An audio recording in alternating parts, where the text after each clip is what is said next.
Hi all, this is Monday morning. ഇന്ന് രാവിലെ പുട്ടുണ്ടാക്കാന്ന് കരുതി. ഇന്നലെ ഉണ്ടാക്കിയ പോർക്ക് വെന്താലു അങ്ങനെ ചൂടാക്കി വറ്റി നല്ല വരണ്ട പരുവത്തിലിരിപ്പുണ്ട്. അതും പുട്ടുമായിട്ട് രാവിലെ ബ്രേക്ക്ഫാസ്റ്റ് കഴിക്കാം. ആദ്യം ഞാൻ ഓർത്തു ഇന്നിപ്പോൾ തിരുവോണമായിട്ട് എല്ലാവരും ബിസി ആയിരിക്കുമല്ലോ, വീഡിയോ ആരും കാണത്തില്ലല്ലോ, ഇന്ന് വീഡിയോ ഇടണമെന്ന്. പക്ഷെ കഴിഞ്ഞ ഒരു വർഷമായിട്ട് ഞാൻ കൺസിസ്റ്റൻ്റ് ആയിട്ടാണ് വീഡിയോ അപ്ലോഡ് ചെയ്യുന്നത്. ഡെയിലി ഒരു ഷോർട്സ് മസ്റ്റായിട്ട് അപ്ലോഡ് ചെയ്യും, പറ്റിയാൽ ലോങ് വീഡിയോ. അതിനൊരു മാറ്റം വരുത്തണ്ടെന്ന് പിന്നീട് തോന്നി. ലേബല് അടപ്പിന്റെ അകത്തായതുകൊണ്ട് പുട്ടുപൊടി കണ്ടുപിടിക്കാൻ ചെറിയൊരു കൺഫ്യൂഷൻ ഉണ്ടായിരുന്നു. ചില ദിവസങ്ങളിലെ രാത്രിയെ ഗോതമ്പ് പുട്ട് ഉണ്ടാക്കാനായിട്ട് അമ്മ ആട്ടമാവ് എടുക്കും. അപ്പോൾ അതിങ്ങനെ മാറിയും തിരിഞ്ഞും പോകും. പുട്ടിനുള്ള മാവൊന്ന് നനച്ച് വെച്ചിട്ട് ഞാൻ ഇന്നലത്തെ വിന്താലും എടുത്ത് ചൂടാവാനായിട്ട് വെച്ചു. ഇനി നമുക്ക് കുറച്ച് തേങ്ങ തിരികെ എടുക്കാം. അപ്പോൾ എൻ്റെ ഈ ചാനലിലെ വീഡിയോസ് കാണുന്ന എല്ലാവർക്കും എൻ്റെയും കുടുംബത്തിൻ്റെയും തിരുവോണത്തിന് ആശംസകൾ.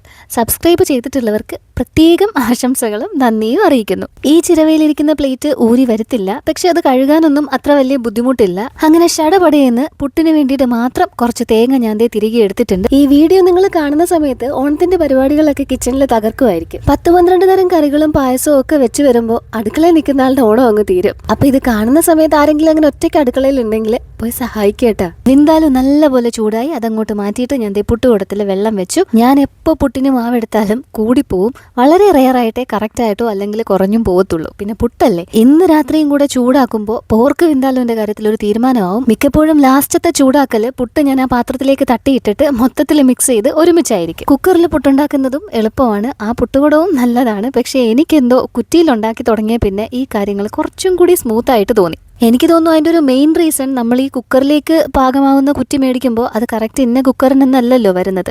എൻ്റെ കുക്കറിനാണെങ്കിൽ സൈഡിൽ തൊട്ടടുത്തായിട്ട് തന്നെ നമ്മൾ ഈ കുറ്റി ഇറക്കുന്നതിൻ്റെ തൊട്ടടുത്തായിട്ട് തന്നെ ഒരു ചെറിയ നോബും കൂടെ ഉണ്ട്. അവിടെ തട്ടി സൈഡൊന്ന് പൊങ്ങിയേ നിൽക്കത്തുള്ളൂ. കുക്കു പോർക്ക് വേണ്ടാന്നാണ് പറഞ്ഞേക്കുന്നത്. പഴം ചോദിച്ചിരുന്നു, പക്ഷേ ബാസ്ക്കറ്റിൽ നോക്കിയപ്പോൾ പഴമില്ല. പിന്നെ പഞ്ചസാര മാത്രം മതിയെന്നും പറഞ്ഞ് അവൻ പുട്ടും പഞ്ചസാരയായിട്ട് കഴിച്ചു.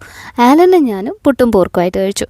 ഇനിയിപ്പോൾ അമ്മ വന്നാൽ അമ്മയ്ക്കും ഒരു റൗണ്ട് പുട്ടും പോർക്കും കൊടുക്കാം. നിലു അമ്മയും കൂടെ ഇന്നലെ പൊടിയാൻ്റെ വീട്ടിൽ പോയിട്ട് തിരിച്ചു വന്നിട്ടില്ല. ഇന്ന് രാവിലെ എണീറ്റ് വരാമെന്നാണ് പറഞ്ഞേക്കുന്നത്. രണ്ടുപേർക്കും കഴിക്കാനുള്ളതൊക്കെ വെച്ച് കൊടുത്തു കഴിഞ്ഞിട്ട് ഞാൻ ആദ്യം എൻ്റെ കോഫി അങ്ങ് കുടിച്ചു. അപ്പോഴേക്കും നമ്മുടെ ഈ ലാസ്റ്റ് കുറ്റിയിലെ പുട്ടും അങ്ങ് ആവും. രണ്ടാമത് മാവ് നിറച്ചപ്പോൾ ഒരു കുറ്റിക്ക് കൂടുതലും ഉണ്ട്, 2 കുറ്റിക്ക് തികയത്തതുമില്ല. അതുകൊണ്ടാണ് ഞാൻ 3/4 കുറ്റി വീതം അഡ്ജസ്റ്റ് ചെയ്ത് അങ്ങ് പുഴുങ്ങിയെടുത്തത്. അപ്പോൾ ഒരിക്കൽ കൂടെ ചാനലിന്റെ തുടക്കം തൊട്ട് ഇതുവരെ എന്നെ സപ്പോർട്ട് ചെയ്ത് കൂടെ നിന്ന് നിങ്ങൾക്ക് എല്ലാവർക്കും നന്ദി. ഈ ഓണം നിങ്ങൾക്ക് ഒരുപാട് സന്തോഷവും സമാധാനവും നൽകുന്നതാവട്ടെ.